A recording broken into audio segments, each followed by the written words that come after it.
السلام عليكم ورحمة الله وبركاته. إن الحمد لله نحمده ونستعينه ونستغفره ونعوذ بالله من شرور أنفسنا ومن سيئات أعمالنا. من يهده الله فلا مضل له ومن يضلل فلا هادي له وأشهد أن لا إله إلا الله وحده لا شريك له وأشهد أن محمدا عبده ورسوله صلى الله تعالى عليه وعلى آله وصحبه وسلم تسليما كثيرا. أما بعد فإن خير الحديث كتاب الله وخير الهدي هدي محمد صلى الله عليه وسلم وشر الأمور محدثاتها وكل محدثة بدعة وكل بدعة ضلالة وكل ضلالة في النار. أعوذ بالله من الشيطان الرجيم. ولله على الناس حج البيت من استطاع إليه سبيلا ومن كفر فإن الله غني عن العالمين. সম্মানিত দিনী ভাতৃমণ্ডলী, আল্লাহ রাব্বুল আলামিনের প্রশংসা এবং রাসূলুল্লাহ সাল্লাল্লাহু আলাইহি ওয়াসাল্লামের উপর সালাতু সালামের পরে আজ 22শে জিলকাদা 1442 হিজরি মোতাবেক 2রা জুলাই 2021 জুমাবারে এই জুমার সালাতের পরে আমাদের ধারাবাহিক আলোচনা, আপনারা যারা নিয়মিত আসেন তারা জানছেন যে সহিহুল বুখারীর, তবে সময় হচ্ছে হজের সময়, মৌসুম। এই হজের মৌসুমের দাবি হচ্ছে যে হজ সম্পর্কে আলোচনা হওয়া উচিত, কারণ অনেক ভাইরাই হজ করবেন, সে এখান থেকে হোক অথবা বিভিন্ন জায়গা থেকে হোক, তাদের হজ সম্পর্কে জ্ঞান অর্জন করা, এলেম হাসিল করা ফরজ। তালাবুল ইলমে ফরিজাতুন আলা কুল্লি মুসলিম। যে কোনো এবাদত মানুষ করবে, এবাদত শুরু করার আগে সে সম্পর্কে জ্ঞান অর্জন করা, এলেম শিখা, সঠিকভাবে সেই এবাদত বন্দেগী সম্পাদনের তরিকা জানা ফরজ। হজ জীবনে একবার করবেন অথবা তার বেশি করলে নফল। যখন হজ করবেন তার আগে হজ সম্পর্কে এলম হাসিল করা ফরজ।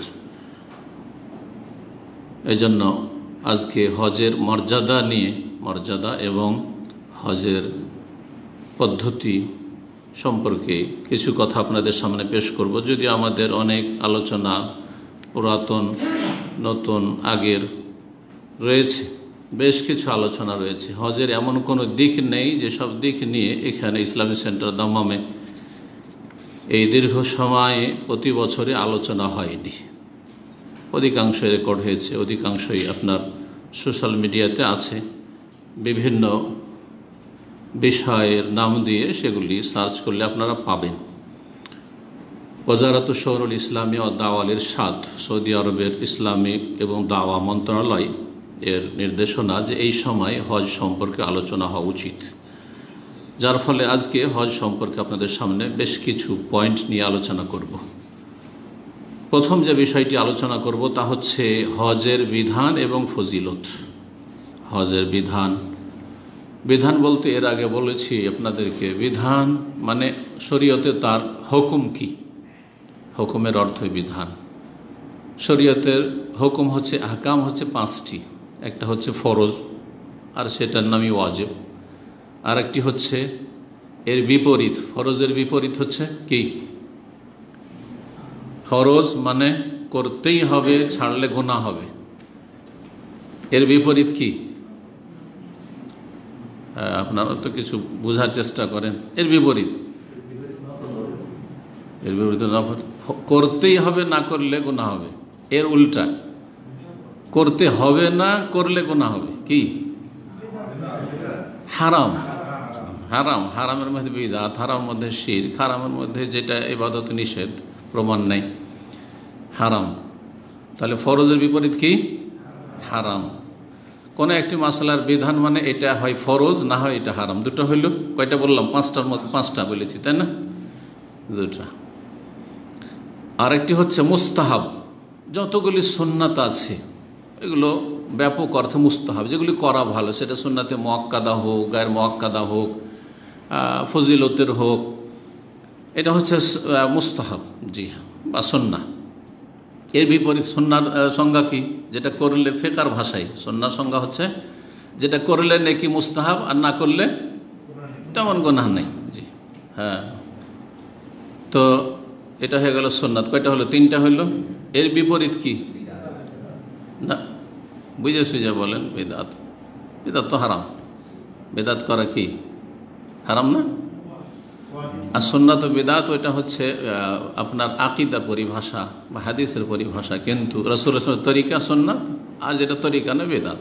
এটা না, এটা ফেকার আলোচনা করছি, ফিকহের আলোচনা। ফিকহি পরিভাষায় সুন্নাত করলে নেকি, মুস্তাহাব করলে নেকি, না করলে কোনো গুনাহ নেই। আচ্ছা, এমন কোন কাজ আছে যেটা না করলে ভালো কিন্তু করলে তেমন গুনাহ নেই? না, মুবাহ মানে জায়েজ। মাকরুহ, মাকরুহ মানে মাকরুহ তাহরিম না, মাকরুহ তাহরিম হারাম। মাকরুহ 2 রকম ফুকাহাদের কাছে। মাকরুহ তানজি, অপছন্দনীয় কাজ, অপছন্দনীয় কাজ। দাঁড়িয়ে পান করা, দাঁড়িয়ে খাওয়া, বোঝা গেছে? এই ধরনের মাকরুহ, মেলা মাকরুহ জিনিস আছে, অপছন্দনীয়। অপছন্দনীয় যদি কইরাই নাই কেউ, দাঁড়িয়ে পেশাব করা অপছন্দনীয়, কিন্তু কেউ পেশাব করলে গুনাহগার নয়। কিন্তু না করলে ভালো, না করলে ভালো। তো হয়ে গেল কয়টা হইল? 4টা হয়ে গেল। মুস্তাহাবের বিপরীত হচ্ছে মাকরুহ। এখন মাঝামাঝি একটা থাকলো, 5 পুরা হবে কি? জায়েজ। ওর অপর নাম হচ্ছে মোবাহ। আবাহ, মোবাহ মানে জায়েজ, মোবাহ মানে বৈধ। জায়েজ, জায়েজের সংজ্ঞা কি? করলেও ভালো না, না করলেও ভালো না, দুটি সমান। করা না করা সমান, করা না করা সমান। করলেও নেকি নেই আর ছাড়লেও গুনাহ নেই, সমান সমান। যেমন সমুদ্র বিচে যাওয়া, যদি ওখানে কোনো হারাম না দেখেন, হারাম না করে, সমুদ্র বিচ মাঝে মাঝে যাচ্ছেন, কি নেকি হবে? একটাও নেকি হবে না। হ্যাঁ, ওখানে গিয়ে দিনের কাজ করেন, দাওয়াত দেন, ওটা আলাদা কথা, ওই জন্য নেকি। না হলে এমনি কোনো নেকি নেই, গুনাহ হবে? একটাও গুনাহ নেই। সময়ের অপচয় হলে আবার গুনাহ হবে। সময়ের অপচয় হবে, সারা রাত জাগছে। কন্ডিশনের পাশে যেহেতু আমার বাসা, আরও বেশি দেখছি, আগে থেকেই জানতাম। তো সারা রাত জাগছে, রাত 3টার সময় ফজর আধা ঘন্টা আগে এসে ঘুমিয়ে গেল, তাহলে অবশ্যই গুনাহগার। কিসের কারণে? তার ফজর ছাড়ার কারণে। অথবা সারা রাত সেখানে করে গাল গল্পের শেষ নেই, অসার ফালতু কথা, একটু কোনো জিকির আজকার নেই, সেই কারণে সে গুনার বোঝা নিয়ে আসলো। না হলে এমনি যদি বৈধ কাজে সেখানে গিয়ে থাকতো, একটু ঘোরাফেরা করলো, ভালো লাগলো, মনটা ফ্রেশ হলো, বিনোদন করলো, কোনো অসুবিধা নেই। নেকি অনেক, গুনাহ নেই। কয়টা হইল? ফরজ হারাম, মুস্তাহাব মাকরুহ আর জায়েজ। তাহলে হজের হুকুম মানে হজ ফরজ নাকি মুস্তাহাব সুন্নাত, নাকি জায়েজ, না মাকরুহ, না হারাম? কোনটা? হজ ফরজ। ফরজ কয়বার? জীবনে একবার ফরজ। রাসূলুল্লাহ সাল্লাল্লাহু আলাইহি ওয়াসাল্লাম বলেন, আল হাজ্জু মাররাহ, হজ জীবনে একবার ফরজ। ফামান যাদা ফাহুয়া তাতাওয়্যু, এর অতিরিক্ত কেউ যদি করে সেটা হচ্ছে নফল, তখন বলো মুস্তাহাব। বারবার হজ করছে প্রতি বছর, অথবা 5 বছর পর পর পারমিশন পাচ্ছে আজকাল। এক সময় তো প্রতি বছর আমরা করেছি, কিন্তু এখন 5 বছর একবারে কড়াকড়ি। তো যে কেউ হোক না কেন 5 বছর, আইনত আপনি 5 বছরের আগে কোনো অধিকার রাখেন না, যে ইল্লা মাশাআল্লাহ। তো 5 বছর পর পর হজ করছেন, মাশাআল্লাহ। তাহলে এটা কি জায়েজ না মুস্তাহাব? জায়েজ, মুস্তাহাব। বললে ভালো, মুস্তাহাব। জি, এর নাম হচ্ছে ফিকহ। এই 5টা জিনিস বুঝে নিয়ে আপনি ফিকহের চর্চা করবেন। আর এগুলো কিছুই বুঝেন না, দিয়ে একটা হাদিস পড়েছেন আর ফতোয়া দেওয়া শুরু করেছেন জেনারেল লাইনে পড়াশোনা করে।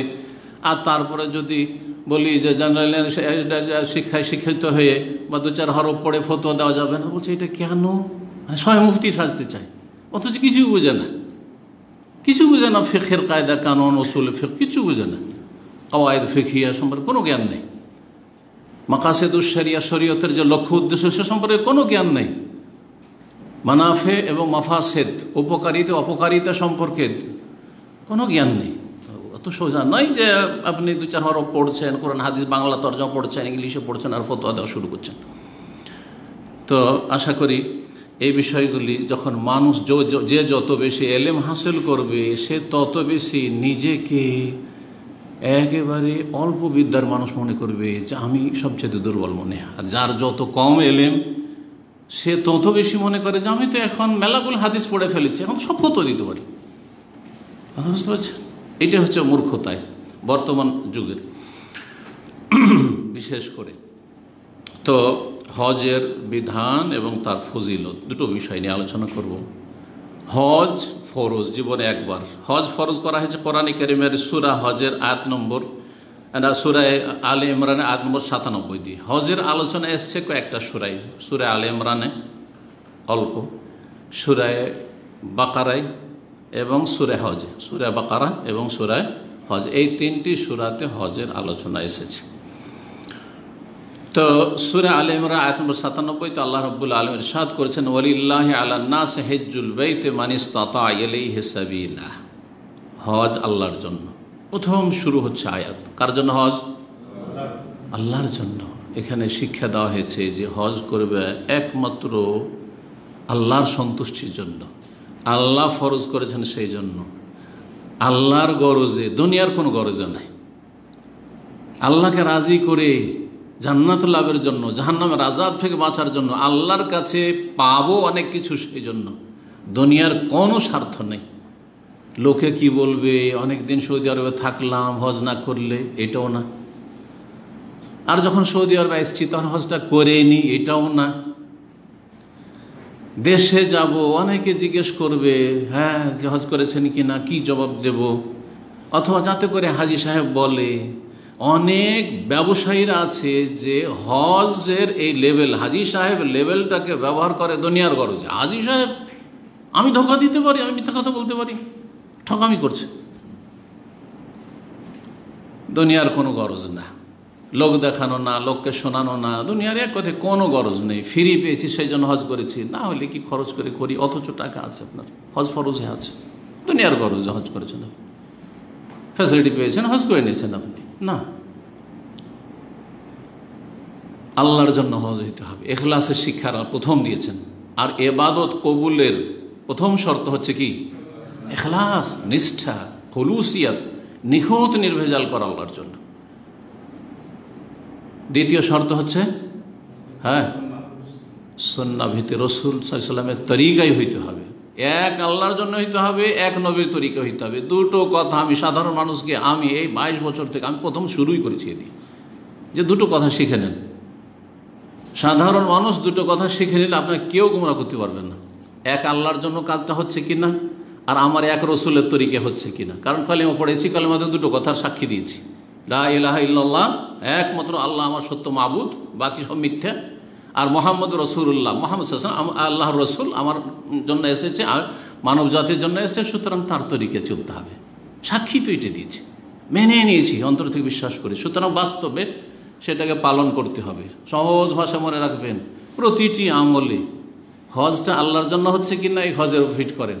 আর হজটা রাসূলুল্লাহ সাল্লাল্লাহু আলাইহি ওয়াসাল্লামের তরিকাই করে আসলেন কিনা, না ওখানে গিয়ে যেখানে ইখতিলাফি মাসলা আছে আমাদের মযহাবের তরিকায় জোহর আসর জমা করা যাবে না আরাফাতে, বুঝা গেছে? না না, এসব চলবে না। নবী সাল্লাল্লাহু আলাইহি ওয়াসাল্লাম কি করেছেন, তার সাহাবারা কি করেছে, ওটা দেখতে হবে।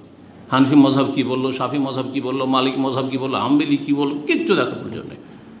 সেটা দেখবে ওলামারা, যে আইম্মা কেরামদের উক্তি কি আছে, তার মধ্যে কোনটা শক্তিশালী। কিন্তু আপনাকে এমন আলেমের অনুসরণ করতে হবে যেই আলেম কোরআন সুন্নাহ দিয়ে আপনাকে রাস্তা দেখাচ্ছে।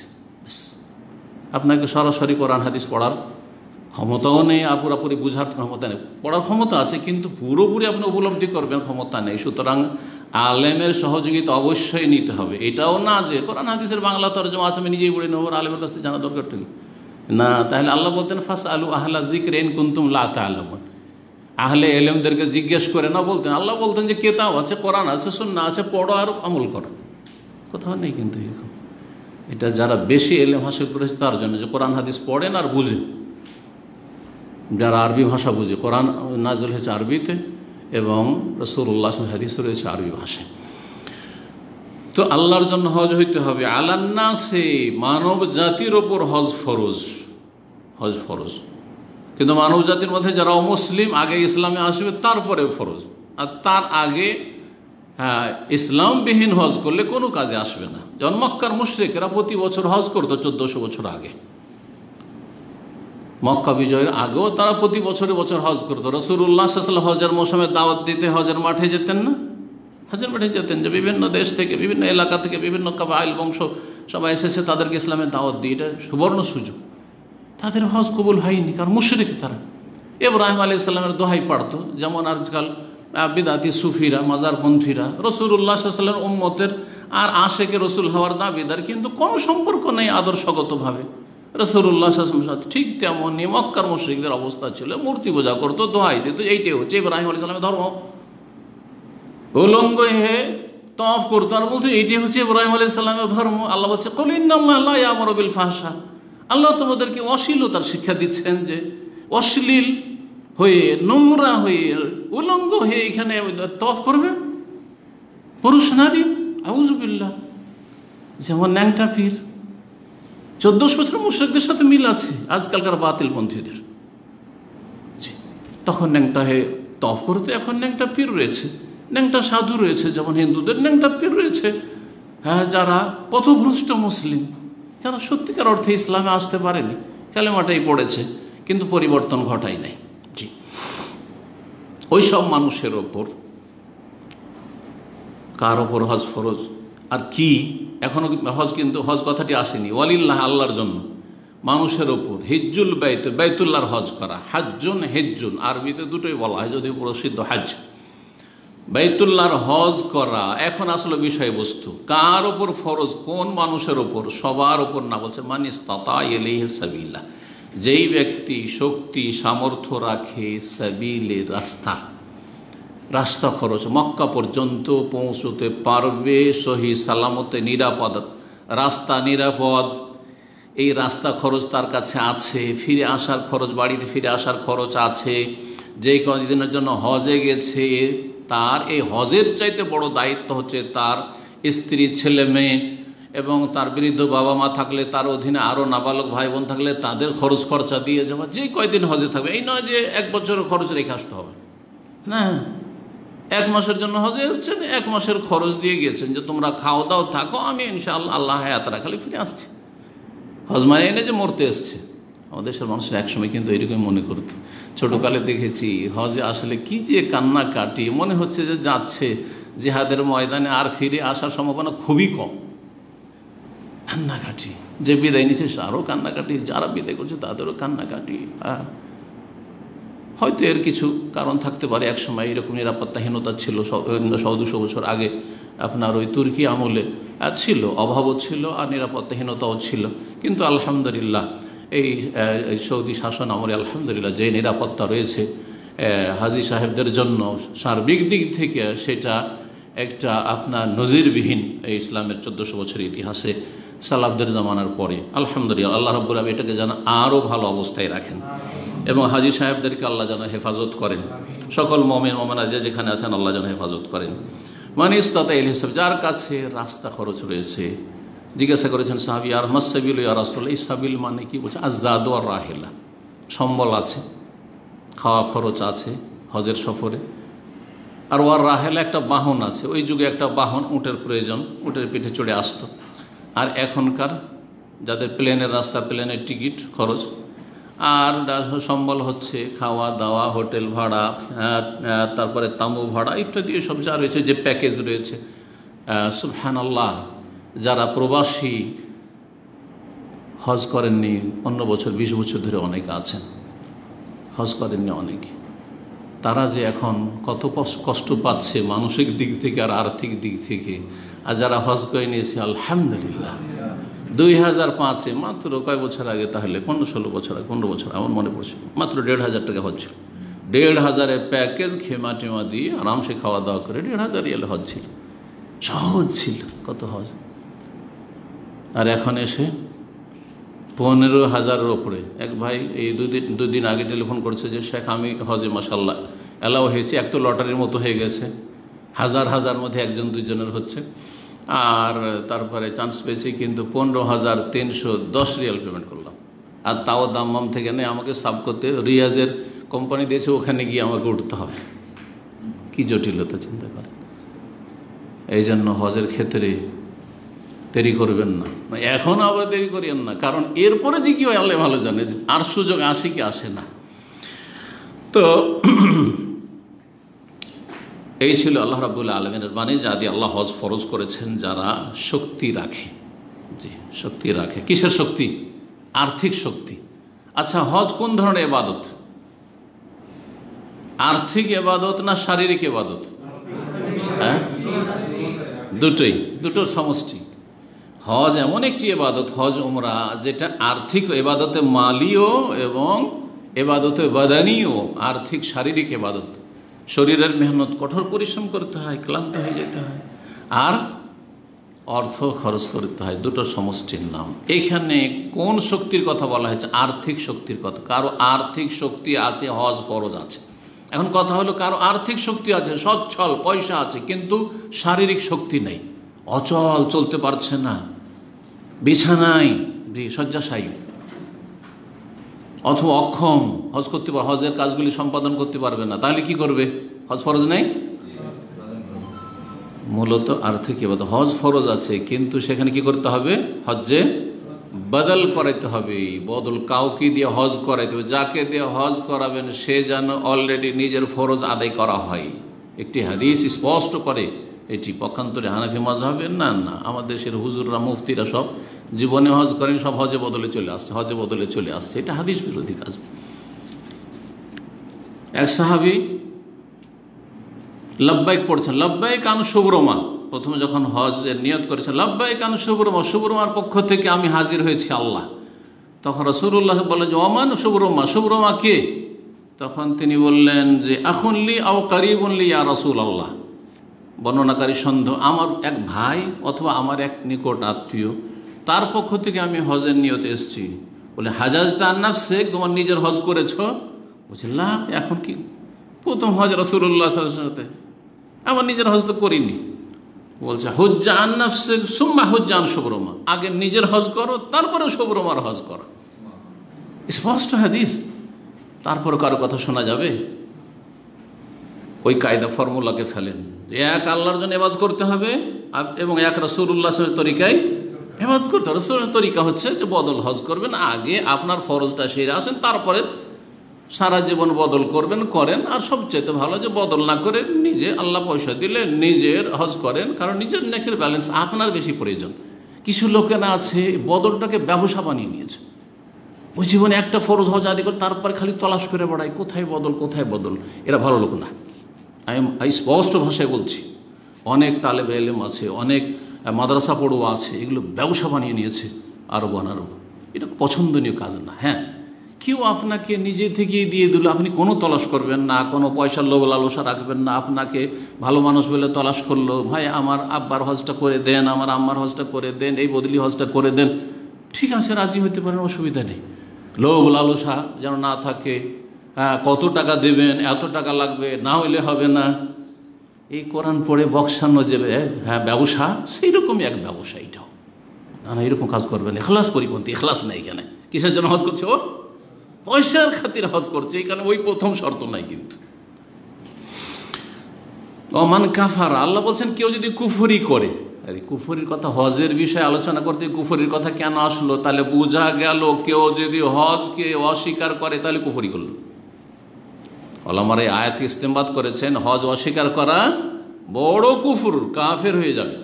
হজ অস্বীকার করলে কাফের। আর যদি অস্বীকার না করে, কৃপণতায় করছি, করব, ছেলে মেয়েদের বিয়ে শাদিটা দিয়ে নিই, যেমন আমাদের বাঙালি ট্র্যাডিশন কি, ছেলে মেয়ের বিয়ে শাদি সারি, এ মেয়েটা বাকি আছে বিয়েটা দিয়ে দিই, চাকরি করছি এখান থেকে রিটায়ারমেন্টটা হয়ে যায়, হ্যাঁ অবসর নিয়ে নিই, এই কাজগুলো সেরে নিই, আর তারপরে কি করব?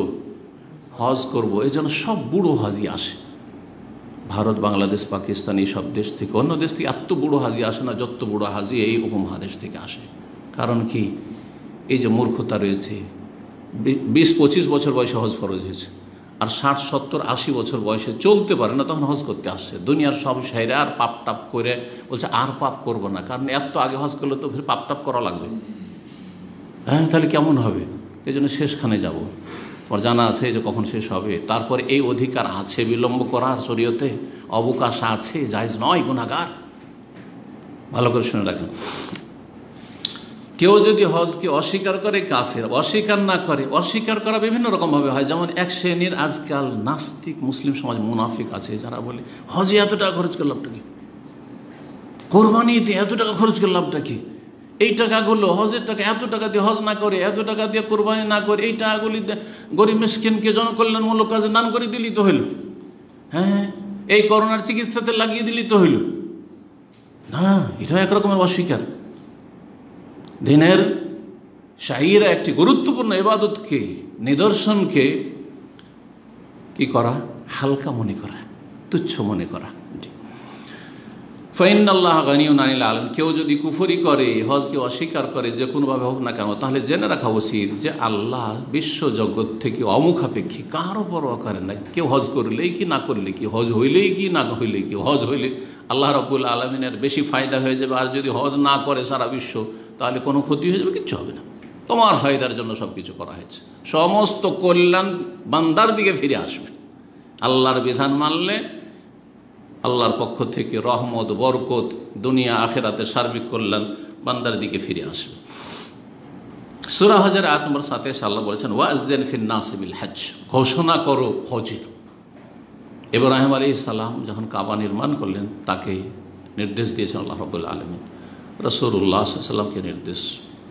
যখন হজ ফরজ হইল আর বিদায় হজের জন্য তার আগের বছর নবম হিজরিতে আবু বকর সিদ্দিক রাদিয়াল্লাহু তাআলা আনহুকে আমিরুল হজ বানিয়ে পাঠালেন।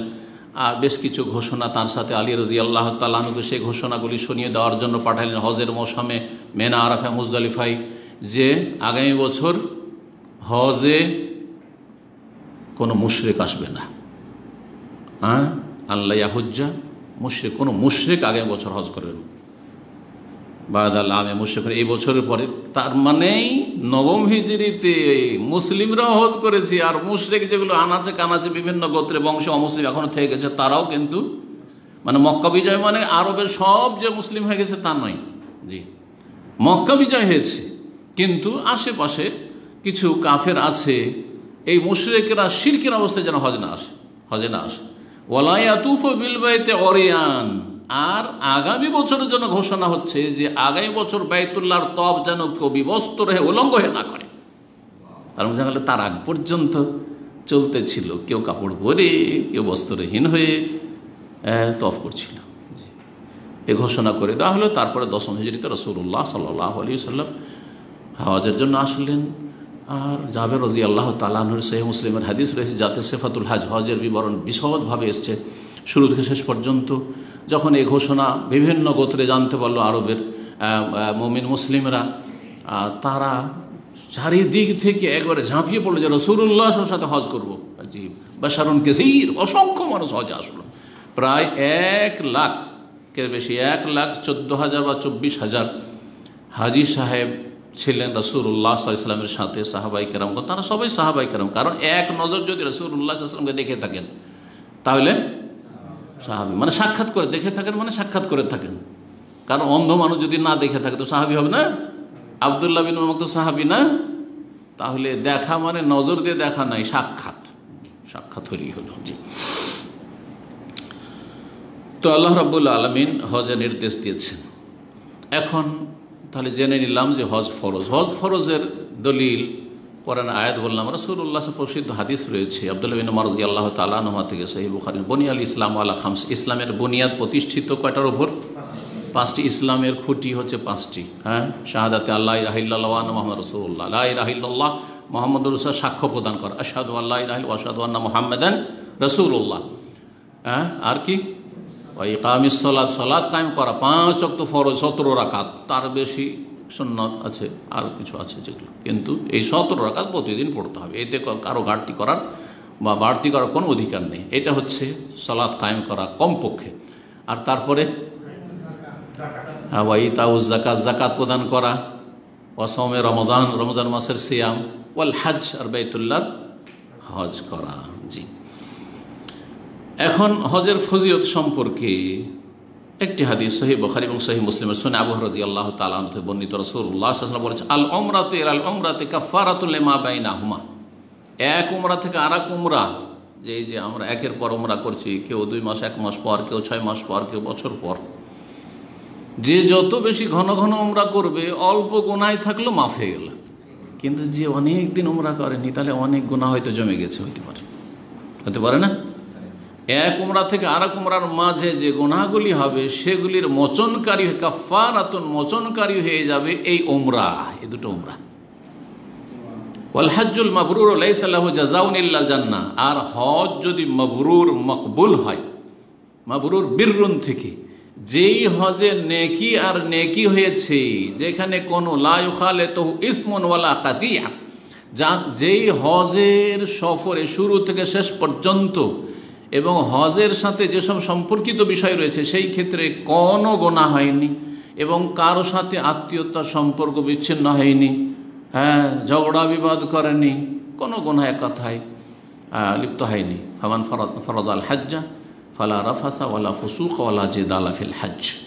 হজ যখন শুরু করে দিবেন, নিজের উপর ফরজ করে নিলেন, মানে হজে প্রবেশ করে গেছেন, ইহরাম শুরু করে দিয়েছেন, ফালা রাফাস যৌন সম্পর্কীয় কোনো আলাপ, এহরাম অবস্থায় স্ত্রীর সাথে রসিকতা করছেন, আরে বেগানা তো সবসময় হারাম, কিন্তু স্ত্রীর সাথেও কথা বলবেন সংযতভাবে এহরাম অবস্থায়।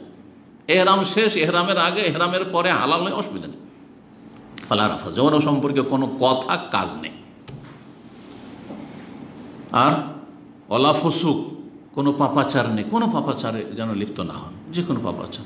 হজে এসেছেন দাড়ি মুন্ডন করছেন, হজে এসেছেন টাকার নিচে কাপড়, হজে এসেছেন ধূমপান করছেন, হজে এসে জর্দা দিয়ে পান খাচ্ছে দেশি হুজুরেরা, হারাম না? ফুসুক না? ফুসুক অবশ্য, খাবাইস খবিস জিনিস খাওয়া ফুসুক, ফাঁসে কি কাজ? আর তারপরে হজে মাবরুর হবে? কি করে হজে মাবরুর হবে? জর্দা খেয়ে, তামাক খেয়ে, সিগারেট খেয়ে, আর বহু এরকম গুনাহ। অনেকে জামাত হচ্ছে শুয়ে থাকছে। কত লোক হাজি, এই দুনিয়াদার হাজিগুলো পয়সা আছে, হজে এসছে অথবা হজে চলে গেছে, আর সফরে থাকলে সফরে কষ্ট হবেই, আর কষ্ট হলে মানুষের মেজাজটা খিটখিটা হয়ে যায়, তখন একটুতেই কি হয়ে যায়, উত্তেজিত হয়ে যায়। হাজি সাহেবদের বিল্ডিংগুলিতে 2-4 দিন থাকলে বুঝতে পারবেন যে পরিস্থিতি কেমন। একটু খাওয়া দাওয়া নিয়ে, একটু পাকশাক নিয়ে, আর এই সামান্য একটু কথা নিয়ে তর্ক আর ঝগড়া আর হইচই চিল্লা চিল্লি, কি যে মানে অবাক হবেন আপনি। এগুলো আমি দেখেছি আলহামদুলিল্লাহ, হজে বহুবার থেকেছি, আর হজে মাসের বেশি থেকেছি, ডিউটি করেছি, তাদের কাছাকাছি থেকেছি, ভালো মানুষ আছে, কিন্তু যারা এসব ঝগড়া, তার ফাঁসেকি কাজ আর এই হারাম কাজ করতে থাকে আর হজও করছে, এদেরই সংখ্যা বেশি। রাসূলুল্লাহকে বললেন যদি হজ মাবরুর হয়, হজে মাবরুরের আরেকটা দিক হচ্ছে যে যাতে লা রিয়া ওয়ালা সুমা, লোক দেখানো যেন হজ না হয়। লোক দেখানো না, মানুষকে শোনানোর জন্য, দেখানোর জন্য না। আজকাল সোশ্যাল মিডিয়াতে হজে যাচ্ছে, উমরা যাচ্ছে, যেমন এখান থেকে বেরিয়েছে অনেক দিন পরে আলহামদুলিল্লাহ উমরায় যাচ্ছি, আমি এখন রাস্তায় আছি, আমার সাথে অমুক অমুক আছে, লাইভ দেওয়া শুরু করেছেন। আরে কি করছেন এগুলো? আমি এখন উমরাতে এসেছি, যে দিনী ভাইয়েরা আছে আমার সাথে দেখা করবেন, আর পার্সোনাল যোগাযোগ করেন, গোটা দুনিয়াকে আপনি 1 মিনিটের মধ্যে জানিয়ে দিলেন যে মাশাআল্লাহ উমরা করছে হাফেজ সাহেব। কেন এত লোক দেখানোর নিয়ত কেন? শয়তান তো ওইখান দিয়ে ছিদ্র রাস্তাগুলি তো শয়তান খুঁজে, শয়তান যে কত রাস্তা এরকম বের করে। তোকে মাজার পূজা করাইতে পারলাম না, তোকে তো মূর্তি পূজা তো করাইতেই পারবো না, তোকে তো এইটা করাইতে পারলাম না, তুই তো মাশাআল্লাহ দাড়িওয়ালা মানুষ, তুই তো জেনা ব্যভিচার কাছেও যাবি না, তুই তো ব্লু ফিল্মে দেখবি না, তোর মধ্যে কি ঢুকিয়ে দেবো? রিয়াকারী, লোক দেখানো, শিরক ঢুকিয়ে দেবো, এরকম পাপ ঢুকিয়ে দেবো না। খবরদার না, সবসময় সতর্ক থাকবেন, শয়তানকে কখনো সুযোগ দেবে না। এগুলো হচ্ছে খতুয়াতুশ শয়তান, শয়তানকে সুযোগ মোটেই দেবেন না। কি বলছিলাম? যে হজে মাবরুর হচ্ছে যাতে লোক দেখানো কোনো নিয়ত না থাকে। হজে মাবরুর আর একটা দিক হচ্ছে যে যেই হজ হালাল পয়সা দিয়ে করবেন, হারাম পয়সা সংমিশ্রণ না থাকে। একটি হাদিস রয়েছে তাবরানীতে, জি হাদিস হাসান, যখন মানুষ হালাল পয়সা নিয়ে আসে আর লাব্বাইক শুরু করে মিকাত থেকে, তখন আল্লাহ বলেন যে হ্যাঁ সত্যি তুমি হাজির হয়েছ, আর তোমার সম্বল পাথেয় যে নিয়ে এসছো, টাকা পয়সা নিয়ে এসছো তা হালাল, সুতরাং হজ্জুকা মাবরুরুন মাজুর, তোমার হজ হচ্ছে মকবুল এবং পুরস্কৃত তুমি, হ্যাঁ নেকির সওয়াবের অধিকারী তুমি। আর যখন হারাম পয়সা নিয়ে হজে আসে আল্লাহবাইক আল্লাহুম্মা লাব্বাইক পড়তে থাকে, তখন আল্লাহর পক্ষ থেকে ঘোষক আকাশ থেকে বলে লা লাব্বাইক ওয়ালা সাদিক, আরে মিথ্যুক, তুমি হাজির হয়েছো, কার উদ্দেশ্যে হাজির হয়েছো, তুমি কি জন্য হাজির হয়েছো, তুমি হারাম পয়সা নিয়ে, তুমি না তুমি হাজির হয়েছো আর না তুমি সত্যিকার অর্থে হজে এসেছো। তোমার জাদুকা হারাম, তোমার পাথে হারাম, টাকা পয়সা নিয়ে এসছো বা টিকিট যে কিনেছো হারাম, ইনকাম সোর্স হারাম, সুতরাং হজ্জুকা গায়রু মাবরুর, হ্যাঁ মাজুর, তোমার হজ পাপে ভরা, মাজুর উজর থেকে, গুনার বোঝা থেকেই গেল তোমার ওপর, এবং তোমার হজ মাবরুর হইল না। সুতরাং হজ যদি মাবরুর করতে হয় তো এই দিকগুলি যেন খেয়াল থাকে।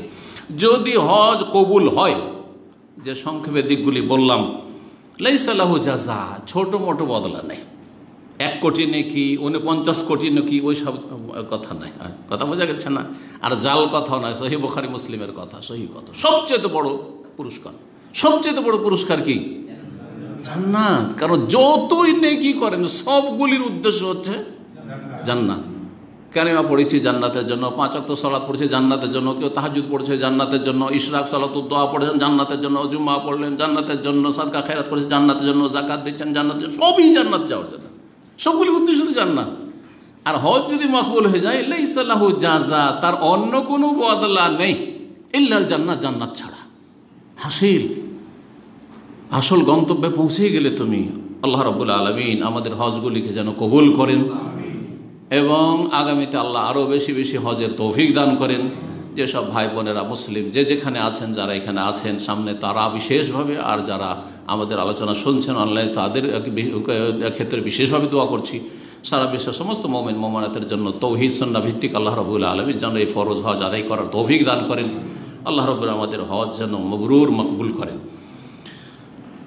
দ্বিতীয় যে বিষয়টি আলোচনা করব সেটা হচ্ছে হজের ক্ষেত্রে বিলম্ব করা, এর হুকুম কি?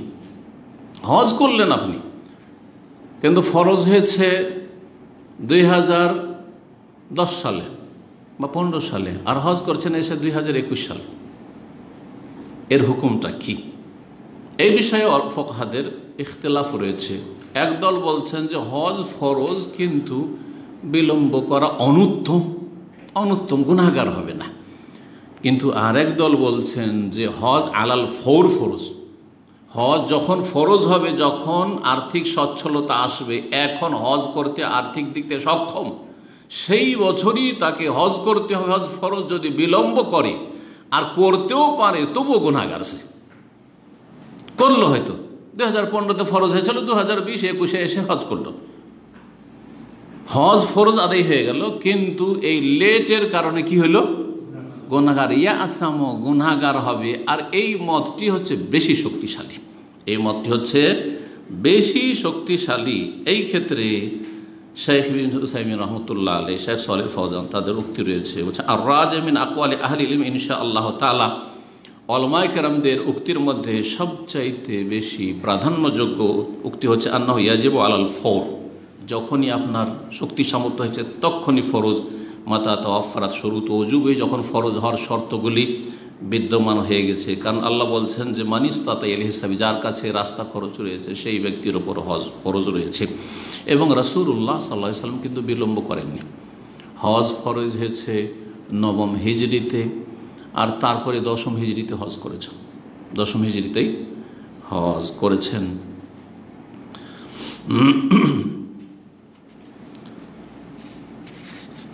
তারপরে এই মর্মে বেশ কিছু হাদিস রয়েছে যেখানে তাড়াহুড়া করতে বলা হয়েছে হজের ক্ষেত্রে। একটি হাদিস এই ক্ষেত্রেও শোনাই। ইবনে আব্বাস রাদিয়াল্লাহু তাআলা আনহু থেকে একটি হাদিস রয়েছে, রাসূলুল্লাহ সাল্লাল্লাহু আলাইহি ওয়াসাল্লাম বলেছেন, তাআজ্জালু ইলাল হজ, তোমরা হজের ক্ষেত্রে জলদি করো। হজের জন্য কি করো? তাড়াতাড়ি করো। তাআজ্জালু ইয়ানিল ফারিজা, সুন্নত নফলের জন্য নয়। ফরজ হজ যদি বাকি থাকে তাহলে তার জন্য জলদি করো। ফাইন্না আহাদাকুম লা ইয়াদরি মা ইয়ারিদু লাহু, কারণ তোমাদের কেউ জানে না যে আগামীতে কি হবে। করোনা 2020 থেকে, তাই না? করোনার কারণে যে হজ একবারে সীমিত হয়ে গেছে, আমকে অস্তে হজ হচ্ছে, কোনো রকম হজটা হচ্ছে, ব্যাস এতটুকু। 2019-এ তো এটা ছিল না, তাই না? 2019-এ যাদের উপর হজ ফরজ ছিল আর সুযোগ সুবিধাও ছিল, যে দরখাস্ত করেছে সেই চলে যেতে পেরেছে, এমন কোনো ছিল না, এরকম ছাঁটাই ছিল না। চিন্তা করুন তো দেখি 2020-এ ফাইন্না আহাদাকুম লা ইয়াদরি, কেউ জানে না যে 2020-এ কি হবে, করোনা আসবে আর একেবারে হজ বন্ধ হয়ে যায়, মাত্র কয়েকশো লোক হজ করবে। 2021-এ জানি না কত লোক হজ করবে, আর যেখানে 100-তে একটা লোকও চান্স পায় না। 5.5 লাখ প্রায় অ্যাপ্লিকেশন হয়েছে, আর মাত্র হয়তো আল্লাহ জানে কয়জন হজ করবে। বুঝতে পারবেন, পরে জানতে পারবেন। তো কথা হচ্ছে যে কেউ জানে না যে আগামীতে কি হবে। এখনও যে এই যে সুযোগটা আছে, হতে পারে এটাও না থাকতে পারে, আল্লাহ না করে। এটা আমরা কখনো খারাপ ধারণা করবো না, সবসময় আল্লাহর কাছে হোসনে যান, ভালো ধারণা রাখবো। কিন্তু ওয়াফালুল্লাহ মা ইয়াশা, আল্লাহ যা ইচ্ছা তাই করতে পারে, আল্লাহর ইচ্ছাতে কেউ বাধা দিতে পারে না। মানুষ কি কল্পনা করতে পেরেছিল যে করোনাতে পৃথিবীকে থামিয়ে দেবে, বড় বড় মহাশক্তিধরকে থামিয়ে দেবে, আর এই বিমানগুলি আপনার বিমানবন্দরে এয়ারপোর্টে পচে সরে সব নষ্ট হয়ে যাবে? সুবহানাল্লাহ। নিয়ে গিয়ে কোথায় নিয়ে গিয়ে মরুভূমিতে রেখে আসবে, কারণ এয়ারপোর্টের ভাড়া দিতে পারছে না, পড়ে আছে বছরকে বছর। সুবহানাল্লাহ, কল্পনা করতে পারেন না। মা অসুস্থ, বাপ অসুস্থ, প্রিয়জন অসুস্থ, স্ত্রী অসুস্থ, ছেলে অসুস্থ, যেতে পারছেন না, এখান থেকে ওখানে নড়াচড় করতে পারছেন না, কল্পনার বাইরে সব কিছু।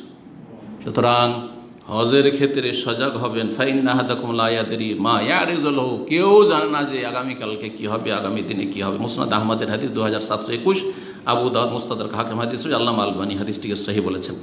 এইরকমই ইবনে আব্বাস রাদিয়াল্লাহু তাআলা আনহুমা থেকে তিনি তার ভাই ফজল ইবনে আব্বাস একজন আরেকজন থেকে বর্ণনা করেছেন, রাসূলুল্লাহ বলেছেন, মান আরাদাল হাজ্জা ফালিয়াতাআজ্জাল, কেউ যদি হজে ইচ্ছুক হয় যে হজ আমার ফরজ হয়েছে, হজ করতে হবে, তাহলে যেন ফালিয়াতাআজ্জাল, জলদি করে, তাড়াতাড়ি করে, দেরি করিও না। ফাইন্না কাদ ইয়ামরাজুল মারিজ, হইতে পারে যে কেউ অসুস্থ হয়ে যেতে পারে। আরে ভাই, আজকে সুস্থ আছে, আগের বছর অসুস্থ হয়ে যেতে পারে, অচল, নিজে আর করতে পারলেন না, বদলি মনে আক্ষেপটা থেকে গেল যে হায় আমি বেঁচে থেকেও নিজের হজটা করতে পারলাম না। কত আক্ষেপ, চিন্তা করুন তো দেখি।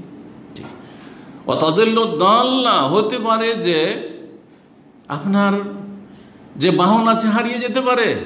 দেখেন রাস্তা নেই, বিদেশিদের জন্য হজের ব্যবস্থা নেই, তাদিল্লুদ্দাল্লা, হারিয়ে গেছে, নেই, অথবা টাকা পয়সা নেই। ওয়া তারিজুল হাজা, অথবা এমন প্রয়োজন পড়ে গেল যে টাকা থেকেও হজ করতে পারছেন না। হজে আপনার 15,000 রিয়াল খরচ হবে, আর আপনার স্ত্রী, আপনার বাপ মার কারো চিকিৎসায় আপনার ধরুন অপারেশন করাইতে হবে, ওখানে লাগবে, কোনটা করবেন আগে? আগে ওইটা করতে হবে, জান বাঁচাইতে হবে, করতে পারলেন না। সুতরাং মান আরাদাল হাজ্জা ফালিয়াতাআজ্জাল, কেউ যদি হজে ইচ্ছুক হয় যেন তাড়াতাড়ি করে। মুসনাদ আহমদের হাদিস, ইবনে মাজার হাদিস, আল্লামা আলবানী রাহমাহুল হাদিসটিকে হাসান বলেছেন। হজ যদি কেউ করে, আর একটি পয়েন্ট, হজ যদি কেউ করে আর সেই হজে যদি কোনো পাপ না হয়, কোনো পাপ না হয়, ফজিলত বলেছি, কিন্তু এই মর্মে একটি হাদিস রয়েছে, সেই হাদিসটি শোনাব। কোনো পাপ করলেন না শুরু থেকে শেষ পর্যন্ত, তাহলে খুব সজাগ থাকতে হবে, খুব সজাগ থাকতে হবে। আচ্ছা, এটা কেন? এটা একটা ট্রেনিং, তরবিয়ত, তাকওয়ার ট্রেনিং। হজে যত সজাগ থাকে হাজি সাহেবরা হেরাম অবস্থায়, এর যদি অর্ধেকটা সজাগ থাকে হালাল হারামের ক্ষেত্রে, হজ থেকে ফিরে আসার পরে সারা জীবনটা, তাহলে কোনো গুনাহ হয় না। আর যদি গুনাহ হয়ে যায়, হজে যদি ভুল হয় তো কি করছেন? আরে ছোট্ট একটা ভুল হয়েছে, অনিচ্ছাকৃত ভুল হয়েছে, হয়তো দাম লাগবে না, শেখদেরকে জিজ্ঞাসা করে পারছেন, মুফতিকে জিজ্ঞাসা করে পারছেন, আমাকে দাম লাগবে নাকি? আমি ঘুমের অবস্থা একটু মাথাটা এহরামের কাপড় দিয়ে ঢেকে নিয়েছিলাম, তো আমি এই করে দিয়েছিলাম, আমার স্বপ্ন দোষ হয়ে গেছিলো, আমার এই হয়ে গেছিলো। আরে এমন প্রশ্ন করে, আমি এহরাম অবস্থায় একটা মাছি মেরে দিয়েছিলাম। যেমন আব্দুল্লাহ উমর রাদিয়াল্লাহু তাআলা আনহু আমার কাছে ইরাক থেকে একটা লোক এসে জিজ্ঞাসা করছে যে হজের সময় আমি মাছি মেরে দিয়েছি, তো কি হবে, এর ফতোয়া কি হবে, দমটম লাগবে নাকি? তখন রাগান্বিত হয়ে বলেছিলেন যে কাতালতুম ইবনা বিনতে রাসূলুল্লাহ সাল্লাল্লাহু রাসূলুল্লাহ সাল্লাল্লাহু সন্তানকে, রাসূলের মেয়ের সন্তানকে, হোসেনকে তোমরা খুন করেছো। এরা তো লোকের খুন করেছিল, যেই তারাই গাদ্দারি করেছিল, তারাই ডেকে তারা ডাকলো আর তারাই অসহায় ছেড়ে দিল করবলায়। কিন্তু তারপরে মাতম তো করতে হবে, না হলে তো চোর ধরা পড়ে যাবে। চোর চুরি করার পরে খুন করার পরে, হ্যাঁ, গ্রামের খুনি যদি হয় বা আত্মীয় খুনি হয়, তো সেই দাবি করে বসে যে আমার লোককে কে খুন করেছে, বিচার চাই সরকারের কাছে। বুঝছেন না? এই হয়েছে শিয়াদের অবস্থা, রাফিজদের অবস্থা। তোমরা নবীর সন্তানকে খুন করেছো, তখন তোমার এই মাসলার ফতোয়া জিজ্ঞাসা করা লাগেনি। আর একটা মাছি মেরেছো, এহরামের অবস্থায় ফতোয়া জিজ্ঞেস করছো। তো আজকাল অধিকাংশ হাজিদের অবস্থা কিন্তু এরকম। হজের মৌসুমে আমি একটু চিরুনি করছিলাম, একটা চুল পড়ে গেছে, তো কি হবে, আমাকে কি দম দিতে হবে নাকি? চুলটা হাতে করে নিয়ে চলেছে। আমার সাথে এরকম মহকুব ঘটেছে, একটা চুল আমার পড়ে গেছে, তাহলে কি দম দিতে হবে? আর এইদিকে এসে সুদ খাচ্ছে, ঘুষ খাচ্ছে, ফজর ছাড়ছে, হারাম ইনকাম করছে, আদম ব্যবসা করছে, মানুষের জুলম অত্যাচার করছে, ভিসার ব্যবসা করছে, কত রকমের নাজায়েজ আর আইন বিরোধী কাজ করছে, করেই যাচ্ছে। না আকীদা ঠিক আছে, না ইবাদত বিশুদ্ধ আছে, না আখলাক চরিত্র হালাল হারামের কোনো তমিজ আছে। তাহলে কি ট্রেনিং করে আসলেন? হজ এহরামের অবস্থা, এটা নিষেধ, ওইটা নিষেধ, এটা নিষেধ, ওইটা নিষেধ, এটা চলবে না, ওইটা চলবে না। এর মাধ্যমে ট্রেনিং, তোমার কন্ট্রোলের জন্য প্রশিক্ষণ। এইভাবে সারা জীবনটাকে চালাতে হবে। আল্লাহ যদি পা উঠাইতে বলেছেন উঠাবো, থামতে বলেছেন থামবো। জি, যেখানে অনুমতি নেই এক কদম বাড়াবো না, যেখানে অনুমতি আছে জানবো যে অনুমতি আছে তখন কদম বাড়াবো। এটার নাম হচ্ছে ইসলামী জীবন। এই তরবিয়ত হজ থেকে যে নিয়ে আসতে পারলো সে সার্থক এবং তার হজ সত্যিকার অর্থে মবরুর। তো রাসূলুল্লাহ সাল্লাল্লাহু আলাইহি ওয়াসাল্লামের হাদিস সহিহ বুখারীতে রয়েছে, আবু হুরায়রা রাদিয়াল্লাহু তাআলা আনহু বর্ণিত 1424 বুখারীর হাদিস, আর মুসলিমের হাদিস নম্বর হচ্ছে 2404। বলছেন সামিয়াতুন নবী সাল্লাল্লাহু আলাইহি ওয়াসাল্লাম, এখন নবী সাল্লাল্লাহু আলাইহি ওয়াসাল্লামকে বলতে শুনেছি, মান হাজ্জা লিল্লাহ, কেউ যদি হজ করে কার জন্য? আল্লাহর জন্য। ইখলাস, ইখলাস, এখানে ইখলাসের শিক্ষা দেওয়া হয়েছে, একমাত্র আল্লাহ সন্তুষ্টির জন্য। তারপরে হজটা রাসূলুল্লাহ তরিকা হইতে হবে, যেইভাবে দিক নির্দেশনা দিয়েছেন। তাহলে দিক নির্দেশনা এবং হেদায়েত নামাগুলি জানতে হবে, এলেম শিখতে হবে। ফালাম ইয়ারফুস, যৌন সম্পর্কেও কোনো কার্যকলাপে লিপ্ত হলো না। স্ত্রীর সাথে আছে আর তার সাথে আপনি সহবাস না হোক, এমনি বেশি রসিকতা, এমনি ওই ধরনের কথা, যৌন সম্পর্কের কথা, না না, মোটেই না। কাম ভাব নিয়ে তার দিকে তাকানো, মোটেই না। এহরামের অবস্থা আছেন, সতর্ক থাকেন। জি, ফালাম ইয়ারফুস। আর অনেক মহিলারা আছে হজ মৌসুমে তারা চেহারা খোলা রাখে, তাদের অজ্ঞতার কারণে, সঠিক মসলা না জানার কারণে মনে করে যে মহিলাদের এহরাম চেহারায়, তো চেহারা খুলে রাখতে। আসলে চেহারা খুলে রাখা জায়েজ নয়, কিন্তু মসলা জানে না, অথবা তাদের ফোকাহাদের ভুল ফতোয়ার উপর তারা আমল করে থাকে। আর যখন বেগানা পুরুষ থাকবে, আর সবসময় আজকাল বেগানা পুরুষ থাকে, তখন আপনার ওড়না দিয়ে বা চাদর দিয়ে চেহারা ঢাকতে হবে। এটা হচ্ছে আয়েশা রাদিয়াল্লাহু তাআলা আনহার সুন্নাহ, তিনি প্রমাণ করে দিয়ে সহিহ বুখারীর হাদিস রয়েছে। কিন্তু অজ্ঞতার কারণে বা একটু বেপরোয়া দেশে ও চেহারা খুলে চলাফেরা করে, চেহারা ঢাকা অভ্যাস নাই, এখানে এসে চেহারা ঢাকার বলছে হাঁটতেই পারবো না আমি, হ্যাঁ, সুতরাং চেহারা খুলে চলাফেরা করে। আপনি তো দেখলে যে আরে সারা পৃথিবীর মহিলারা এখানে হাজির হয়েছে, দেখি কোন দেশের মহিলা কেমন, কোন দেশের মহিলা কেমন, আরে আরে অমুক দেশের মহিলারা তো এত সুন্দর, খালি এগুলোই করছেন, তাহলে হজ ভালো হবে? কখনো হবে না। ফালাম ইয়ারফুস ওয়ালাম ইয়াফসুক, কোনো ফাসিকি কাজ করলো না, ফাসিকি কাজ করলো না। তাহলে রাজা কায়াউমিন ওয়ালাদাতহু উম্মু, সেই দিনের মতো হয়ে ফিরে আসবে যেই দিন তার মা তাকে কি করেছিল? ভূমিষ্ঠ করেছিল, মায়ের পেট থেকে ভূমিষ্ঠ হয়েছিল। এই ছিল আজকের আলোচনার একটি পয়েন্ট। নবী সাল্লাল্লাহু আলাইহি সাল্লামের হজের পদ্ধতি, এটা যেহেতু আলোচনা করতে চেয়েছি, আজকে আলোচনা করিনি, কারণ সামনে সপ্তাহে আবার জিলহজ মাসের 10 দিন চলে আসছে। তো জিলহজ 10 দিন নেই, আর তারপরে কোরবানি রয়েছে, আরও যেসব মাসাইলগুলি বাকি থাকবে ইনশাআল্লাহ আলোচনা করব। তো এই জন্য আরেকটি গুরুত্বপূর্ণ বিষয় আলোচনা, সেটা হচ্ছে হজের পদ্ধতি। হজের পদ্ধতি সম্পর্কে হাদিস বলেছি যে যদি হাদিস থেকে কাউকে শিখতে হয় তো সহিহ মুসলিমের হাদিস বিস্তারিত জাবের রাদিয়াল্লাহু তাআলা আনহু শুরু থেকে শেষ পর্যন্ত রাসূলুল্লাহ সাল্লাল্লাহু আলাইহি ওয়াসাল্লাম হজ কেমন ছিল মদিনা থেকে একবারে মক্কা আর একবার মদিনা ফেরা পর্যন্ত। যারা হাদিস পড়তে চান ওখান থেকে আপনি জানতে পারবেন। হজের রুকুন কয়টি? রুকুন ফরজ, হ্যাঁ, যেগুলির কোনো একটি ছেড়ে দিলে ছুটে গেলে হজ হবে না। 4টি, মাশাআল্লাহ। তার মানে পুরাতন যেগুলি আমি আলোচনা করেছি মনে আছে। প্রথম হচ্ছে এহরাম করা, মানে নিয়ত করে প্রবেশ করা। এহরাম করা মানে শুধু সাদা কাপড় পরা নয়, তা মহিলা তো সাদা কাপড় পরে না, এহরাম করে হজে প্রবেশ করতে হবে। 2 নম্বর হচ্ছে বাইতুল্লাহর তওয়াফ করা। বাইতুল্লাহ তওয়াফ তো পরে আছে। 2 নম্বর হচ্ছে আরাফায় অবস্থান, আরাফায় অবস্থান। আর 3 নম্বর হচ্ছে বাইতুল্লাহর তওয়াফ, তওয়াফে ইফাজা, যেটা 10 তারিখের তওয়াফ। প্রথম যে তওয়াফটা করে ওখানে একটা তওয়াফ আছে, কিন্তু সেই তওয়াফ আপনি হজে তামাত্তু করলে সেখানে ওমরার ফরজ, ওমরার রুকুন সেটা। আর যদি হজে কিরান করেন তাহলে সুন্নাহ, হজে ইফরাদ করেন তো সুন্নাহ, মুস্তাহাব।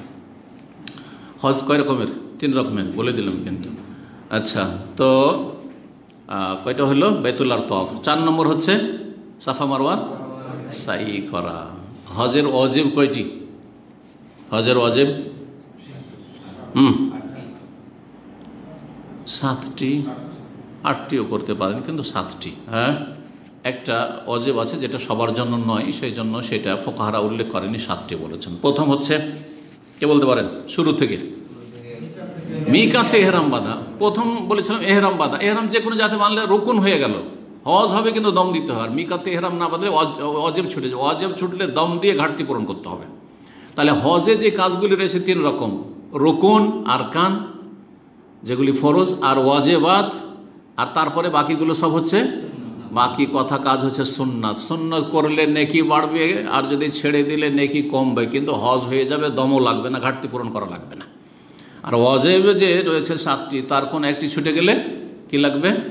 দম দিয়ে ঘাটতি পূরণ করতে হবে, কিন্তু হজটা হয়ে যাবে।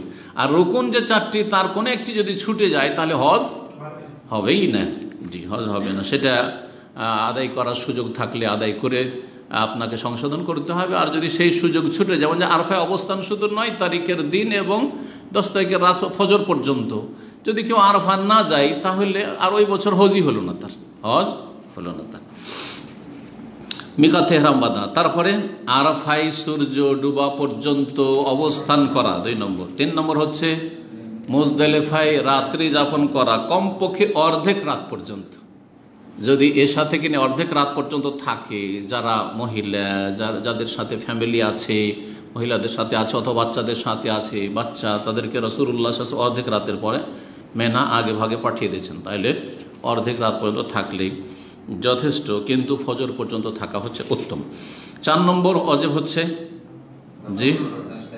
জি জামরায়ে আকাবাতে 10 তারিখে বড় জামরাকে মারা, আর 11-12 তারিখে এই 2 দিন 3টেতেই মারা, প্রথম মারা রমি করা।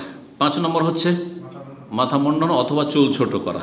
মহিলাদের জন্য মাথা মুন্ডন হারাম, মহিলাদের জন্য মাথা মুন্ডন সবসময় হারাম, হজেও হারাম আর হজের বাইরেও। যদি কোনো রকমের রোগ না থাকে, যেই রোগের কারণে মাথা মুন্ডন করতে হচ্ছে, তাহলে মহিলাদের জন্য মাথা মুন্ডন জায়েজ নাই।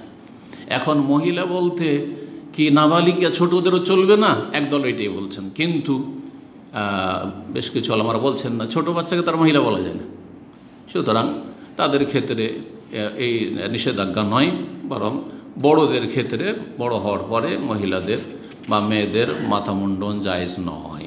না রাসূল আনতাহলে কালমার আতুর আসাহা, মহিলাদেরকে মাথা মুন্ডন করতে নিষেধ করেছেন রাসূলুল্লাহ সাল্লাল্লাহু আলাইহি ওয়াসাল্লাম। এই মাসলা এই জন্যই বললাম যে আমাদের দেশে চুলটাকে সুন্দর করার জন্য কচি কাঁচা মেয়েদের কিন্তু মাথা মুন্ডনটা করে। এই মাসলা অনেক আরব ওলামাদের কাছে, অনেকের কাছে জায়েজ নয়। সতর্ক থাকলে ভালো, কিন্তু চুল ভালো থাকে না। দেখেন এই দেশে চুল কিন্তু খুব খারাপ থাকে ছোটো ছোটো বাচ্চাদের। কেন? ওই ছোটো থেকে একদম বড় করে ছেড়ে দেয়। আচ্ছা, উল্টো কাজ, তারপর বড় হওয়ার পর আবার কেটে নেয়। এইটা যদি ছোট থেকে কেটে সুন্দর করতে একটু, চুলটা জিনত, চুলটা হচ্ছে জিনত। তো আর এই জন্য সারা পৃথিবীতে, একটি কথা বলছি, সারা পৃথিবীতে, ভারত, বাংলাদেশ, পাকিস্তানে, আমি ছোটো কাল থেকে যখন উত্তরপ্রদেশে পড়তে আসি ভারতের, তখনও দেখেছি বাঙালি মহিলাদের চুলের প্রশংসা নন বেঙ্গলিদের কাছে। কারণ বাঙালি মহিলাদের চুল যত বড় হয়, সুন্দর হয়, এত অন্য কোনো জাতির হয় না। জি, তো চুলের যত্ন নেওয়া ভালো কাজ, বাঞ্ছনীয়। কি বলছিলাম? মুজদালিফায় রাত্রি যাপন, তারপরে 4 নম্বর পাথর মারা হয়ে গেল, 5 নম্বর মাথা মণ্ডন করা হলো। মেয়েদের জন্য ছোট করা, পুরুষদের জন্য উত্তম হচ্ছে মাথা মণ্ডন, কিন্তু চুল যদি গোটা মাথা থেকে ছোট করে কোনো অসুবিধা নেই। 6 নম্বর হচ্ছে মেনার রাতগুলিতে, মেনার রাতগুলিতে 11 তারিখ 12 তারিখ এই 2টো রাত মেনায় যাপন করা। 7 নম্বর হচ্ছে বিদায়ী তওয়াফ করা। 7 নম্বর হচ্ছে বিদায়ী তওয়াফ করা। এতটাই 7টা ফোকাহারা ফিকার কিতাব উল্লেখ করেছেন। 8 নম্বর আমি বলছি সেটা হচ্ছে কোরবানি। কোরবানি এই জন্য তারা উল্লেখ করেননি যে কোরবানি সকল হাজির জন্য নয়। কোরবানি শুধু কার জন্য? হজে তামাত্তু বা কিরান যদি কেউ করে আর মক্কার বাইরের লোক হয় তাহলে তাদের জন্য কোরবানি। তারপরে কোরবানির বিকল্প আছে। কেউ যদি কোরবানি না দিতে পারে, ধরেন আপনি মক্কার বাইরের লোক আর হজে তামাত্তু বা কিরান করলেন কিন্তু কোরবানি দিতে পারবেন না, তো বিকল্প নেই। আল্লাহ বলছে ফামান তামাত্তা বিল উমরাতি আল হজ্জে ফামাস্তাইসারা মিনাল হাদি ফামান লাম ইয়াজিদ ফাসিয়ামু সালাসাতা আইয়ামিন ফিল হজ্জ ওয়া সাবআতিন ইযা রাজাতুম। যদি কোরবানি করতে পারো তাহলে তো ভালো, আর কোরবানি যদি না করতে পারো তাহলে 3টি সিয়াম রোজা রেখে আসবেন মক্কাতেই, আর বাড়ি এসে সাবআতিন ইযা রাজাতুম 7টি রোজা রেখে 10টি রোজা রেখে নেবেন, বাস হয়ে গেল। জি হ্যাঁ, এই ছিল হজেবাদ। হজের নিয়ম সংক্ষেপে হজের তামাত্তুর নিয়ম বলবো। হজের তামাত্তুর নিয়ম হচ্ছে আগে আপনি কি করলেন? উমরা করে নিলেন। হজের তামাত্তুতে উমরা আলাদা আর হজ আলাদা। হজে কেরানে দুটোর নিয়ত একসাথেই করবেন মিকাত থেকে আপনি, আর হজে এফরাদে শুধু হজের নিয়ত করবেন। তাহলে এই 3 রকমের হজের প্রকরণগুলো সংক্ষেপে হয়ে গেল। এখন হজের নিয়ম, শুধু হজ। আপনি এখান থেকে গিয়ে উমরা করলেন কারণ হজের তামাত্তু করবেন হজের মাসে, আর হজের মাস হচ্ছে শাওয়াল মাস, জিলকাদ মাস, জিলহজের 10 তারিখ পর্যন্ত। এর মধ্যেই শুধু হজের নিয়ত করা যায়। রমজানে কেউ যদি হজের নিয়ত করে হজ হবে না, যেমন ঈদের আগের দিনও যদি করে তো হজ হবে না ওই নিয়তে, বরং হজের মাসে হইতে হবে। ঠিক তেমনি 10 তারিখের ফজর হয়ে যাওয়ার পরে কেউ যদি হজের নিয়ত করে দিয়ে 10 তারিখে সবাই মেনায় আর ও গেছে আরাফায়, হজ হবে? হজ হবে না। এই জন্য বলা হয়েছে যে হজের মাস আল হজ্জু আশহুরুম মালুমাত, হজের যে জানাশোনা মাসগুলি রয়েছে এ সম্পর্কে ইমাম মুজাহিদ রহমতুল্লাহ আলাইহি আরও সালাফগণ বলেছেন যে সেটা হচ্ছে শাওয়াল আর জিলকাদা যে বর্তমান মাস চলছে, আর আশর জিলহিজ্জার এই 10 দিন। জি, তো উমরা যখন হয়ে গেল, উমরা তো আপনারা করেছেন, উমরার যে কাজগুলি করে ফেললেন আর তারপরে হালাল হয়ে গেলেন, আর তারপরে বসে থাকেন যদি সময় থাকে 8 তারিখের আগে, আর তারপরে তখন 8 তারিখে এহরাম বাঁধবেন। 8 তারিখে কি করবেন?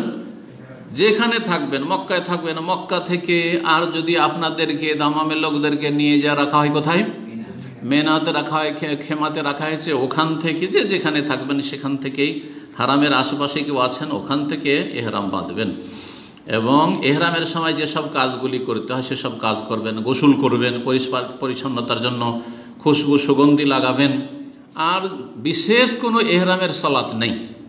এটা হচ্ছে সঠিক মত, যদিও অনেকে বলেছে সালাতের কথা। যদি উজু করেছেন তাহলে তাহিয়াতুল উজুর নিয়তে পড়েন, অথবা ফরজ সালাতের সময় এহরাম বাঁধেন, যেমন নবী সাল্লাল্লাহু আলাইহি ওয়াসাল্লাম করেছেন। জোহর আসর পড়লেন জুলহুলাইফাতে, আর তারপরে ওখান থেকে এহরাম বাঁধেন।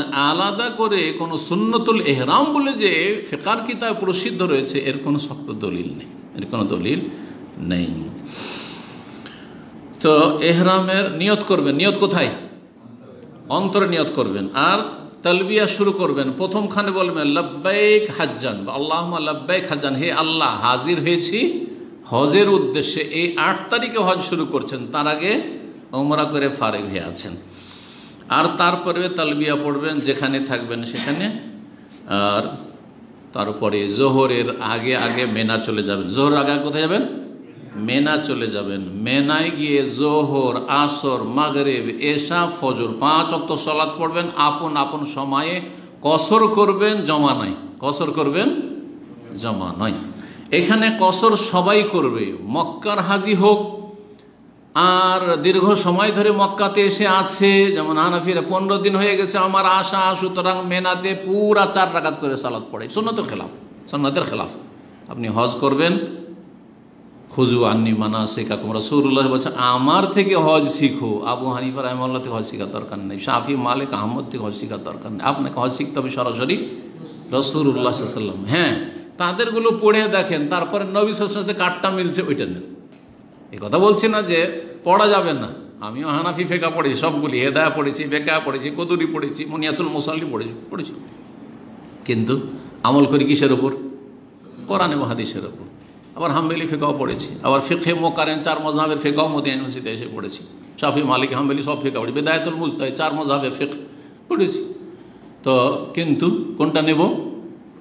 যেটা সুন্নাহর কাছাকাছি, নবী সাল্লাল্লাহু আলাইহি ওয়াসাল্লামের তরিকা আমি যেটা বুঝতে পারছি ওইটা নিতে হবে, যার যতটা ক্ষমতা আছে। জনগণ যেই আলেম কোরআন সুন্নাহর দিকে নিয়ে আসে তার অনুসরণ করবেন, তার কাছ থেকে ফতোয়া নেবেন।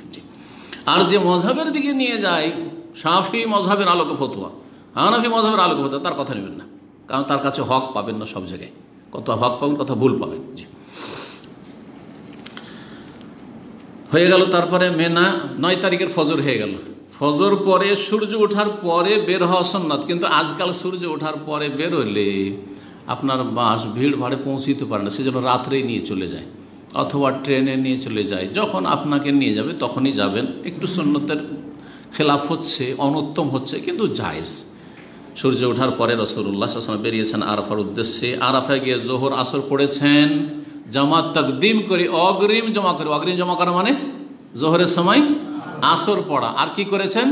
কসর করেছেন। মক্কার হাজিরাও কসর করেছে, নবী সাল্লাল্লাহু আলাইহি ওয়াসাল্লাম মক্কার হাজিরাও ছিল, আর বাইরের হাজিরাও কসর করেছে। তাহলে বোঝা গেল যে এখানে মকিম আর গায়ের মকিমের কোনো পার্থক্য নেই, যেমন হানাফি ভাইরা করে, হানাফি ওলামারা করে ঝগড়া করে থাকে। মেনার মাঠে ভিআইপি হাজিদের মোয়াল্লেম হয়ে আমি গেছি, আর ওই খেমাতে আছে বাংলাদেশের সবচেয়ে বড় মুফতি, যে সিরিয়ালে আছে দেওবন্দি মহলের, তার 2 নম্বর মুফতি আব্দুর রহমান বসুন্ধরা। হাফিজ সাহেবেরা সব নাম জানে। আহমদ শফির পরে তার স্থান, কিন্তু তিনিও আছেন।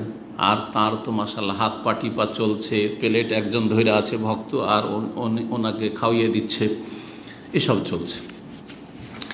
আমার আগে মোয়াল্লেম হয়ে ওই ভিআইপি হাজিদের সাথে তিনি আসতেন, কিন্তু ওই বছরে ওনাকেও ডেকে নিয়েছে এক মহল, আর আমাকে ডেকেছে, কারণ যে মেন ব্যক্তি মক্কা হিলটনে, সে আলহামদুলিল্লাহ সহি আকীদায় চলে আসে, বলছে শেখ আপনাকে আমাদের মোয়াল্লেম থাকতে হবে। তো ওখানে গিয়ে এইদিকে তো চললো চুপচাপ, সেও চুপচাপ, আমাকে চিনছে, তার ভক্তরাও চিনছে, শুধু একটু দেখছে, আর আমিও চিনছি, কিন্তু জানতাম না যে 2 নম্বরের মুফতি। আমি জানতাম একটা মুফতি, কিন্তু পরে আমাদের ভাইদের কাছে আমাদের মুস্তাকিম বলল যে এই মুফতি আব্দুর রহমানের বায়াত হয়। কিসের বায়াত হয়? কিসের বায়াত বলেছিলেন? আন্ডারগ্রাউন্ডে বায়াত হয়। কি বায়াত করে? আলেম যারা দাওরা পড়া, হাটহাজারি আর ওই ফুটিয়া বড় বড় মাদ্রাসার, তাদের মুরিদ বানায়। তো যাই হোক, দুনিয়া থেকে চলে গেছে, আল্লাহ হাফিজা ইলা মা কাদ্দাম। তো জোহরের সময় যখন আসলো, আমাকে যিনি মেন ব্যক্তি কাফেলার ভিআইপির, উনি বলছেন শেখ নামাজ আপনি পড়াবেন, আর বক্তব্য আপনি দেবেন, আরাফার বক্তব্য আপনি দেবেন, খেমাত বলা আছে আগে থেকে। আমি যখন শুরু করতে গেছি, জোহর পড়লাম, জোহর পিছনে পড়েছে, আর তারপরে ওরা 4 রাকাত পড়েছে, মানে মাসবুক যেমন 2 রাকাতের পরে আর 2 রাকাত কাজা করে ও দাঁড়িয়ে 4 রাকাত পড়েছে বসে বসে। ও তো মুফতি সাহেব বসে পড়েছে এক সাইডে, আর বাকিরা ওর সাথে 4-5 জন আছে। 100 জন হাজির, 2 বাস ছিল, 100 জনের মধ্যে 4-5 জন তার সাথে খাস ভক্ত আছে। ওরা সব দেখলাম 4 রাকাত পড়লো। যেমনই আসর শুরু করতে গেছি একামত, তখন একবারে হুঙ্কার দিয়ে উঠেছে মুফতি সাহেব, বলছে না এটা চলবে না, এই চলবে না, এটা জায়েজ নাই। এটা কার জন্য? যারা ওই মসজিদের নামে রাতে পড়বে ইমাম সাহেবের সাথে, তারা শুধু কসর করবে, আমরা করব না, আমরা তো আমরা মুকিম, আমরা জমা করব না, আমাদের জন্য জমা না, হ্যাঁ জমাও না, আসরের সময় আসর পড়বো, আসরের সময় আসর পড়বো, আর ওই পুরা নামাজ পড়বো মুকিম। তো আমি বললাম যে প্রথম আয়াত পড়লাম যে ফামান ফারাদা ফিহিন্নাল হাজ্জা ফালা রাফাসা ওয়ালা ফুসুকা ওয়ালা জিদালা ফিল হাজ। হজে ঝগড়া বিবাদ করা জায়েজ নয়, তর্ক করা জায়েজ নয়। আমি চাইলাম যে রাস্তাটাকে, এই যে হুঙ্কার দিয়ে উঠেছে, এটাকে ক্লোজ করে দিই, যেন সুযোগ না থাকে। ওয়ালা জিদালা ফিল হাজ, এই বললাম। আর তারপরে বললাম যে যদি বেশি কিছু করতে হয় তো এখানে তর্ক না করে চলেন গ্র্যান্ড মুফতি শেখ আব্দুল আজিজ আলী শেখ এখানেই আছেন আরাফার মসজিদে, চলেন ওর সাথে একসাথে, উনি যেটা বলবেন ওটাই করবেন। চুপ হয়ে গেল। তারপরে তখন দুইজন ডাক্তার, এমডি ডাক্তার বাংলাদেশের ছিল, তারা সহি আকিদার মাশাআল্লাহ স্বভাব, যুবক ডাক্তার, এখনও যোগাযোগ রাখে তারা, তাদের নাম বলছি না, খুব বড় ঘরের তারা আপনার। তো তারা বললো যে শেখ নামাজ পড়ান, নামাজ পড়ান, আর ইকামত দিতে শুরু করলাম, আর দিলাম আসর পড়িয়ে দিলাম। ওই 4-5 জন আমাদের থেকে ছাঁটাই হয়ে গেল, বিচ্ছিন্ন হয়ে গেল। ওরা আসরের সময় আসর পড়লো, বাকি আলহামদুলিল্লাহ 90-95 জন আমাদের সাথেই জোহর আসর সালাত পড়লো। এই হচ্ছে অবস্থা মযহাবধারীদের হজের। এসে আরাফাতেও কোরআন সুন্নাহর বিরোধিতা করে হজ করে যায়। তো এইখানে জমা তাকদিম করতে হবে, কসর করতে হবে, তারপরে সূর্য ডোবা পর্যন্ত জিকির আজকার করতে হবে, দোয়া করতে হবে, ইস্তেগফার করতে হবে, যত দোয়া করবে, দিন দুনিয়ার সার্বিক কল্যাণ চান। তারপরে কি করবেন? সূর্য ডুবিয়ে দেওয়ার পরে মুজদালিফার উদ্দেশ্যে রওনা হবেন। মুজদালিফা গিয়ে মাগরিব এশা জামাত তাখির যখন পৌঁছেছেন, কিন্তু যেন অর্ধেক রাত পার হয়ে না চলে যায়, অর্ধেক রাত পার হয়ে না চলে যায়, অর্ধেক রাতের আগেই পড়ে নেবেন। যদি দেখা যায় যে রাস্তায় কোথাও জ্যামে ফেসে গেছেন আর রাত 11টা-12টা হইতে যাচ্ছে, তাহলে রাস্তাতেই পড়ে নেন। এটা অনেকে করে না, কিন্তু রাত 3টা হয়ে গেছে এখনও মাগরিব এশা পড়েনি, না না, এরকম করা যাবে না। যাই হোক, সুন্নাত হচ্ছে সেখানে গিয়ে মাগরিব এশা জমা করবেন, যদি ঠিক সময়ে পৌঁছে যেতে পারেন এশার সময় পর্যন্ত। আর তারপর সেখানে ফজর পর্যন্ত থাকবেন। যদি কোনো ওজোর না থাকে, মহিলারা নেই, বাচ্চারা নেই, তাহলে সেখানে ফজর পর্যন্ত থাকবেন। ফজর পরে, ফজর সালাতের পরে দোয়া করা সেখানে সুন্নাত, যদি দোয়া করা সম্ভব হয়। আর জিকির আজকার করে তারপরে মাশআরুল হারামে ফাজকুরুল্লাহ ইনদাল মাশআরিল হারাম, আল্লাহ কোরআন এখানে বলেছেন, সেখান থেকে সূর্য ওঠার আগে, দেখেন আরাফার উদ্দেশ্যে যখন বেরিয়েছিলেন 9 তারিখে সকালে মেনা থেকে, তখন সূর্য ওঠার পরে সুন্নাত। আর যখন মুজদালিফা থেকে 10 তারিখের সকালে বেরোবেন, তখন সূর্য ওঠার আগেই বের হওয়া সুন্নাত, ফরসা হওয়ার পরে। মেনা আসার পরে কি করবেন? মেনা আসার পরে যেটি বড় জামরায় আকাবা, যেটা মক্কার দিক থেকে কাছে, দুটোকে ছেড়ে দেবেন, জামরায় উলা সানিয়া, তারপরে উস্তা ছেড়ে দিয়ে তারপরে এই দিকটাতে এসে 7টি কঙ্কর মারবেন। আর প্রত্যেক কঙ্করে কি বলবেন? আল্লাহ আকবার। প্রত্যেক কঙ্কর আবার বিসমিল্লাহ, আল্লাহ আকবার না। কোরবানি জবাই করছেন না? আমার দেশে ইন্ডিয়া বাংলাদেশের মানুষরা কি করে? বিসমিল্লাহ আল্লাহ আকবার, বিসমিল্লাহ আল্লাহ আকবার, বিসমিল্লাহ আল্লাহ আকবার। দেখে মনে হয় যে জবাই করছে, কারণ বিসমিল্লাহ আল্লাহ আকবার কোথায় বলে? জবাইয়ের সময়। আচ্ছা, এইরকমই তওয়াফ করতে যে 7 চক্করে যে ওইখানে ইশারা করে, এসে ইশারা করে কোথায়? হাজির আসওয়াদের কাছে। আসওয়াদ তো চুমা দিতে পারে না অধিকাংশ লোক, তখন কি করে? প্রতিবারে যাদের অজ্ঞতা রয়েছে অথবা বিদাত করে অভ্যাস রয়েছে, বিসমিল্লাহ আল্লাহু আকবার, বিসমিল্লাহ আল্লাহু আকবার। জবাই করছেন নাকি? বিসমিল্লাহ আকবার কিসের? প্রথমবার ভালো কাজ শুরু করছে বিসমিল্লাহ আল্লাহু আকবার, তারপরে আল্লাহু আকবার। ইউকাব্বিরু, পাথর মারার সময় ইউকাব্বিরু মা কুল্লি হাসাতে, হাদিসে রয়েছে তাকবীর পাঠ করতে রাসূলুল্লাহ প্রত্যেক কঙ্করের সাথে আল্লাহু আকবার, আল্লাহু আকবার, এইভাবে। যে বিসমিল্লাহ আল্লাহু আকবার না, বাড়াইলে ওর নাম কি? বিদআত। 7টি কঙ্কর মারলেন। এখানে কিন্তু কোনোদিনই দোয়া নেই। জামরা আকাবাতে 10 তারিখেও দোয়া নেই, 11 তারিখেও দোয়া নেই, 12 তারিখেও দোয়া নেই। এখানে মারার পরে টান দেবেন আপনি। আর তারপরে কোন কাজ? তাহলে এখানে বলে যে 10 তারিখের কাজ কয়টি? 5টি। মাশাআল্লাহ, জি। প্রথম এই কঙ্কর মারা 7টি বড় জামরাকে। 2 নম্বর কাজ না, কোরবানি হলে কোরবানি করা। 2 নম্বর কাজ হচ্ছে কোরবানি করা। 3 নম্বর কাজ, কোরবানি যদি টাকা জমা করে দিয়ে ধান তো হয়ে গেছে, আপনার আগে হোক পরে হোক, কখন হয়েছে ওগুলো আবার খোঁজ নিয়ে বাড়ান। এই জন্য সবাইকে বাঙ্গাল বোঝাবার জন্য রাজশাহী ব্যাংকের কাউন্টারগুলো কি বলে? সাহাসারা, সবার এতে কাগজে লেখা আছে, ওই আপনার দিয়েছে, রসিদ দিয়েছে 10টা, সকাল 10টা, সকাল 10টা। কারণ যদি বিকেল বলে ততক্ষণ পর্যন্ত হালাল হবে না, কষ্ট করে এরাম করে বসে থাকবে। সেই জন্য সবকে লিখে 10টা যে বাঙ্গাল বোঝানো। আগে হোক আর পরে হোক অসুবিধা নেই, 10 তারিখ হোক 11 তারিখ, কোরবানি করা 4 দিন যায়, কোরবানি করা 4 দিন যায়, শুধু হানাফি মাযহাবে 3 দিন, সেটা হচ্ছে 12 তারিখ পর্যন্ত। কিন্তু আইয়ামে তাশরিক, আইয়ামু যাবহিন হাদিস রয়েছে, তাশরিকের দিনগুলি সবগুলি জবাইয়ের দিন। আর 10 তারিখ তো ইয়ামুন নাহার, কোরবানির দিন, তো 10 হয়ে গেল। আর আইয়ামে তাশরিক কোনগুলিকে বলে? আইয়ামে তাশরিক 11, 12, 13।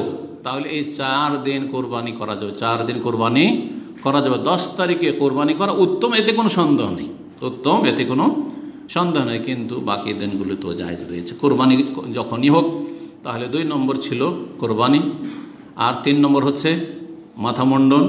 তারপরে তারপরে আপনি হয়ে যান, কাপড় এহরামে খুলেন, প্রাথমিক হালাল হয়ে গেলেন, কাপড় আপনি খুলে ফেলেন, এহরামে গোসল করে নেন, পরিষ্কার পরিচ্ছন্ন হয়ে যান, সুগন্ধি লাগিয়ে নেন, সব কিছু হালাল আপনার জন্য। এই তওয়াফ করার আগে, এই মাথা মুন্ডনের পরে একমাত্র স্বামী স্ত্রী সহবাস ছাড়া। তো তারপরে মক্কা চলে গেলেন, 4 নম্বর কাজ মক্কা গিয়ে বাইতুল্লাহর তওয়াফ করা। এই তওয়াফের নাম কি? এই তওয়াফের নাম কি? হাদিসের ভাষায় তওয়াফে ইফাজা, ফিকহের ভাষায়, ফিকহের কিতাবে এর নাম হচ্ছে তওয়াফে জিয়ারা, তওয়াফে জিয়ারা। আর এর ফিকহের কিতাবে এই বা হাদিসের কিতাবে এর আরও কিছু নাম এসছে। তওয়াফে ফরজ, ফরজ তওয়াফ, কারণ রুকুন তওয়াফ, এটা তওয়াফে ফরজ, তওয়াফে রুকুন তওয়াফ। এই তওয়াফের নাম হচ্ছে ফরজ তওয়াফ বা আপনার রুকুন তওয়াফ, এই নামগুলি এর। তো এই তওয়াফ করলেন, কয়টা কাজ হয়ে গেল? 4টি হয়ে গেল। আর তারপরে সাফা মারওয়ার সাই করা, সাফা মারওয়ার সাই করা, এই 5টি কাজ। তারপরে কি করতে হবে? তারপরে মিনা ফিরে আসবেন। মিনা ফিরে আসার পরে কাজ মাত্র 2টি। এ মেনায় রাত্রি যাপন করা, 11, 12, মানে 10 তারিখের দিনের পরের রাত্রি আর 11 তারিখের দিনের পরের রাত্রি, এই 2টি রাত। আর কেউ যদি 13 তারিখে রাত থাকে, মানে 12 তারিখের পরে থাকে, অধিকাংশ লোক চলে যায়, জায়েজ, কিন্তু উত্তম হচ্ছে 13 তারিখের রাত্রিও কাটানো, তাহলে ভালো কথা। এই একটি কাজ। আর একটি কাজ হচ্ছে পাথর মারা। 11 তারিখ 12 তারিখ যে পাথর মারবেন, সকালবেলা পাথর মারা চলবে না। কি করতে হবে? জওয়ালের পরে পাথর মারতে হবে। দুপুর যখন হয়ে গেল, জোহর হয়ে গেল, তারপরে পাথর মারেন, তারপরে পাথর মারেন। 3টিকে পাথর মারতে হবে, 3 7 21। প্রথমটিকে এই মেনার দিক থেকে যেতে, আর 7টি পাথর মেরে তারপরে দোয়া করবেন একটু এগিয়ে কিবলামুখী হয়ে। দ্বিতীয়টাকে মারবেন 7টি, তারপরে দোয়া করবেন। তৃতীয়টাকে মারবেন, দোয়া করবেন না। এইভাবে 12 তারিখও মারবেন। তার মেনার কাজ হয়ে গেল। মেনার কাজ যখন হয়ে গেল, হজের সবগুলি কাজ এখন শেষ হয়ে গেল। বাকি কি? একটি কথা আর বলিনি, তো স্ত্রী কখন হালাল হবে? বললাম যে মাথা মুন্ডনের পরে সব হালাল, স্ত্রী ছাড়া। তাহলে স্ত্রী কখন হালাল হবে? তওয়াফ সাই হয়ে গেল, তখন স্ত্রী হালাল। এখন মেনার কাজ কিন্তু 11, 12 তারিখ বাকি আছে। কেউ যদি মনে করে যে এখন আমরা হোটেলে চলে যাব, স্বামী স্ত্রী কয়েকদিন থেকে দূরে আছি, অসুবিধা নেই, জায়েজ। মেনার কাজগুলি সারার আগে তাহাল্লুলে কামেল বা তাহাল্লুল কুল্লি, পুরোপুরি হালাল হয়ে গেল। তো এই কাজগুলি মেনার যখন হয়ে গেল, একটি কাজ শুধু বাকি। যখন বিদায় নেবেন, যারা তাড়াতাড়ি বিদায় নিচ্ছেন 13, 14 তারিখে, তাড়াতাড়ি। আর যারা থাকবেন এখন আরও 10-20 দিন মক্কায় থাকবেন, অনেকে মাস থাকবেন, তাহলে এই তওয়াফ করবেন একেবারে শেষ সময়ে, সফর শুরু হওয়ার কিছুক্ষণ আগে বা কয়েক ঘন্টা আগে তওয়াফ করতে হবে। নবী সাল্লাল্লাহু আলাইহি ওয়াসাল্লাম বলেছেন, লা ইয়ানফারিন্না আহাদুকুম হাত্তা ইয়াকুন আখিরু আহদিহিম বিল বাইত। তোমাদের কেউ যেন এখান থেকে বিদায় না নেয় হজ করে। উমরার ক্ষেত্রে মুস্তাহাব বলা যেতে পারে, কিন্তু কোনো জরুরি নাই, আর না করলেও কোনো অসুবিধা নেই। কিন্তু হজের ক্ষেত্রে এই তওয়াফের নাম কি? তওয়াফে ওয়াদা বা তওয়াফে ওয়াদা, বিদায়ী তওয়াফ, বাংলায় হচ্ছে বিদায়ী তওয়াফ। এই তওয়াফ হচ্ছে ওয়াজিব, এই তওয়াফ হচ্ছে ওয়াজিব। একমাত্র কার জন্য ওয়াজিব নাই, ছাড় আছে? যদি কোনো মহিলা, মক্কাবাসী তো যাই না, বাইরে তো গেল না, ওখানে আছে, সুতরাং ওদের কথা বলবো না। কার জন্য? ঋতুবতী মহিলা। সব কাজ হয়েছে, এখন তওয়াফ বাকি, বিদায় তওয়াফটা বাকি আছে, মাসিক চলে আসলো, ফালাইজান, যাও, চলে যাও, কোনো অসুবিধা নেই। কিন্তু 10 তারিখের তওয়াফ ছেড়ে যাওয়া যাবে না, ওটা করতেই হবে, ওর জন্য অপেক্ষা করতে হবে। আর কার জন্য? নফাসা, বাচ্চা ভূমিষ্ঠ হয়ে গেছে, বাচ্চা ভূমিষ্ঠ হওয়ার পরে যে প্রসূতির রক্ত, সেটা যদি আসে, তাহলে ওই অবস্থায় তওয়াফ করতে পারছে না, সুতরাং তখনও মাফ। জি। তো তো এই বিদায় তওয়াফ করে তারপরে দেশে চলে যাবে।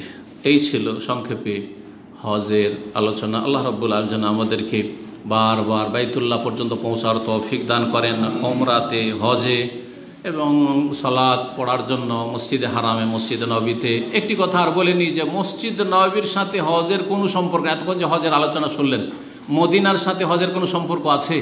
নেই। তাহলে কেন আমাদের দেশের লোকের মনে করে 40 ওয়াক্ত পড়তে হবে?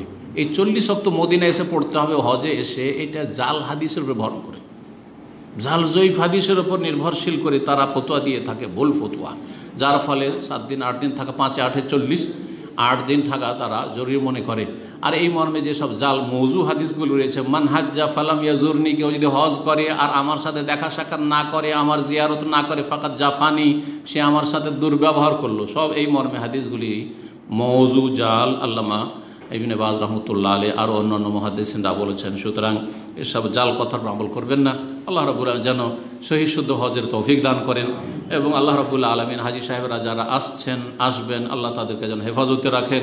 আল্লাহ রাব্বুল করোনার মহামারী থেকে আল্লাহ প্রত্যেক মুসলিমকে আল্লাহ যেন হেফাজত করেন, সারা বিশ্ব থেকে আল্লাহ যেন করোনার বালা মুসিবত আল্লাহ আযাব যেন উঠিয়ে নেন। আল্লাহ আমাদের সকলের যেন হেফাজত করেন। সাল্লাল্লাহু আলাইহি ওয়া সাল্লাম নবিয়ানা মুহাম্মদ ওয়া আলা আলিহি ওয়া সাহবিহি আজমাইন।